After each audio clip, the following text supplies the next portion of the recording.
भारत में जीएसटी 1 जुलाई 2017 से लागू कर दिया गया था। इसे 101 में संविधान संशोधन अधिनियम के तहत पारित किया गया था।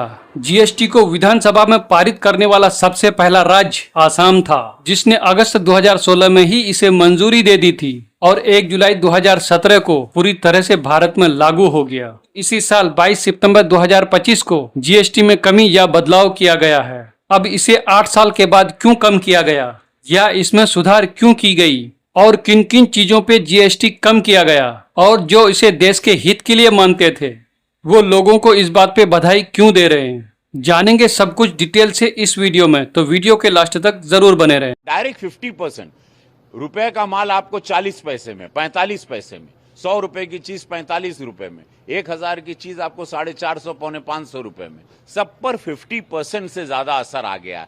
इतना बढ़िया सौगात। तो हेलो दोस्तों, स्वागत है आपका हमारे चैनल रियल टॉक्स पे। आज हम बात करेंगे जीएसटी के कमी या जीएसटी में बदलाव के बारे में।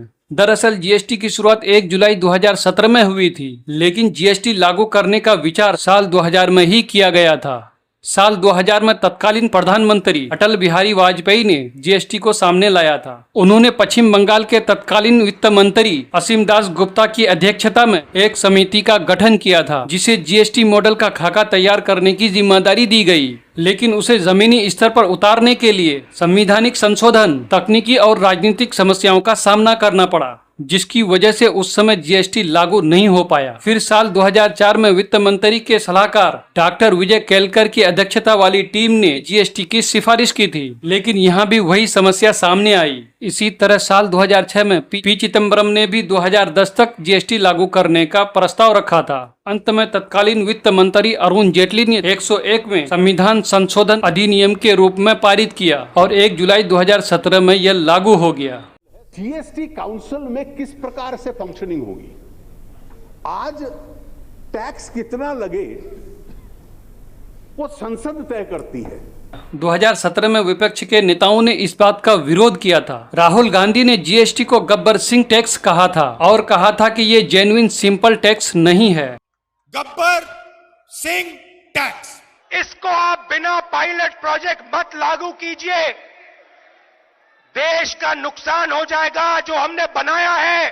और कांग्रेस पार्टी का विरोध करने का मतलब ये भी नहीं था कि कांग्रेस कभी जीएसटी लाती ही नहीं। दरअसल कांग्रेस ने भी 2006 में तत्कालीन वित्त मंत्री पी चिदम्बरम के समय जीएसटी का प्रस्ताव लेके आया था, जिसे 2010 तक लागू करने की बात कही थी। लेकिन 2010 में कांग्रेस ने सभी राज्यों का विश्वास और टैक्स हानि की गारंटी नहीं ले पाया। जैसा कि आप लोग जानते हैं कि जीएसटी लागू करने के लिए सभी राज्यों की सहमति की जरूरत पड़ती है, क्योंकि इसे लागू होने पर राज्यों के स्थानीय टैक्स खत्म हो जाती है, जैसे वैट, चुंगी वगैरह। और उस वक्त कई राज्य विरोध में उतर गए थे।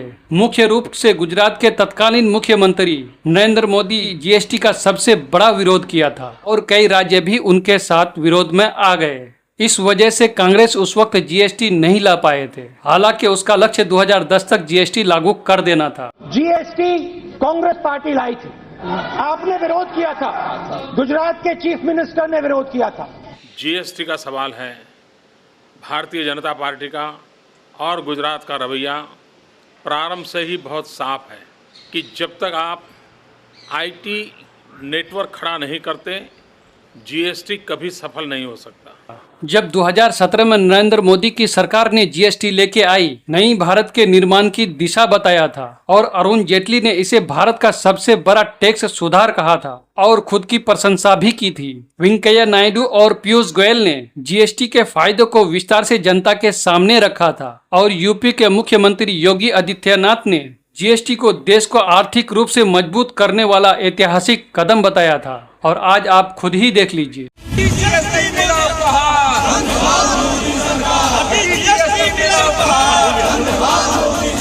दरअसल 22 सितंबर 2025 से पूरे भारत में जीएसटी पे सुधार किया गया और कुछ चीजों पर टैक्स कम किया गया। इसलिए कुछ सत्ताधारी नेताओं ने इसकी तारीफ की पुल बांधनी शुरू कर दी। इसे दीपावली का उपहार और बचत उत्सव बता दिया। प्रधानमंत्री नरेंद्र मोदी ने संबोधित करते हुए बताया कि हम यहीं नहीं रुकेंगे, जैसे जैसे अर्थव्यवस्था मजबूत होगी, टैक्स का बोझ कम होता जाएगा और जीएसटी पर सुधार जारी रहेगा।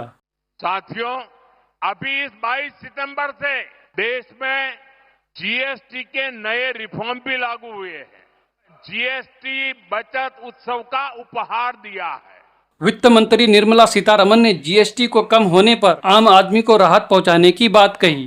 अब आप जान ही गए होंगे कि जीएसटी कब कब लागू होने की कोशिश की गई, किस किस ने जीएसटी को लागू करने की कोशिश की और कब कब किसने इसका विरोध किया था। यानी कुल मिलाकर देखा जाए तो सत्ताधारी जीएसटी लाने की कोशिश करते हैं और विपक्ष में रहकर उसका विरोध करते हैं। और अब ये भी देखने को मिल रहा है कि जीएसटी खुद लाते हैं और उसे हटाकर खुद जश्न मनाते हैं। चलिए आगे बढ़ते हैं। अब ये समझने की कोशिश करते हैं, अगर जीएसटी देश के लिए इतना ही फायदेमंद है तो उसे सुधार या उसमें कमी करने की क्या जरूरत थी, जबकि अभी न कोई पार्टी इसका विरोध किया है और न ही अभी लोकसभा चुनाव है। फिर भी इतना बड़ा फैसला क्यों लिया गया? विद्वानों का मानना है कि इसे 2025 बिहार विधानसभा चुनाव के लिए किया गया है। अब ये जान लेते हैं कि किन किन चीजों पर कितनी छूट मिली है। डेयरी और खाद्य उत्पादों जैसे दूध, पनीर, रोटी, पराठा में 0% टैक्स कर दिया गया है, जबकि ये पहले 5 से 12% तक था। रोजमर्रा के इस्तेमालों के सामानों जैसे कि टूथपेस्ट, साबुन, शैम्पू वगैरह में 18% से 5% कर दिया गया है। स्वास्थ्य बीमा में 0% कर दिया गया है, जबकि ये पहले 18% था। और 33 आवश्यक जीवन रक्षक दवाइयाँ, जिनमें कैंसर के भी कुछ दवाइयाँ शामिल है, उन सभी 33 प्रकार के दवाओं को 0% टैक्स कर दिया गया है। छोटी कारें जो 1500 सीसी से कम हो उसे 28% से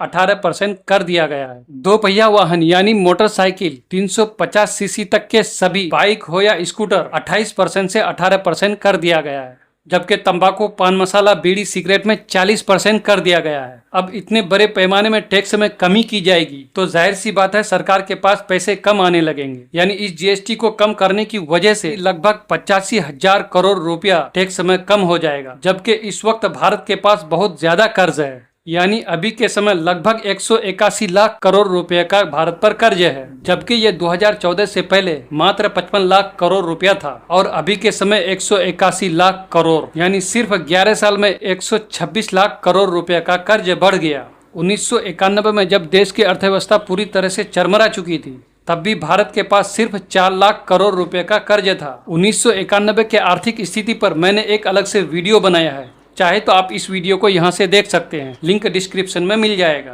रहा भारत का कर्ज, इसके बारे में हम किसी और वीडियो में बात करेंगे। अब आते हैं टॉपिक पर। अब ये माना जा रहा है कि इससे जीडीपी पर बुरा असर पड़ेगा और कर्ज अदा करने में दिक्कत आने लगेगी, लेकिन कुछ अर्थशास्त्रों का यह भी मानना है कि जीएसटी के कम करने से लोगों के पास खर्च करने के लिए अधिक पैसा बचेगा, जिससे बाजार में मांग बढ़ेगी और जीडीपी पे अच्छा ग्रोथ होगा और धीरे धीरे कर्ज का बोझ भी हटता जाएगा। तो दोस्तों, ये थी पूरी जानकारी जीएसटी के सुधार पर और इससे क्या इम्पैक्ट पड़ेगा उसके बारे में। आपको क्या लगता है, इससे किस हद तक फायदा होगा? क्या इससे लोगों को सीधा फायदा मिलेगा या फिर इससे जीडीपी पे बुरा असर पड़ेगा? कमेंट करके जरूर बताएं।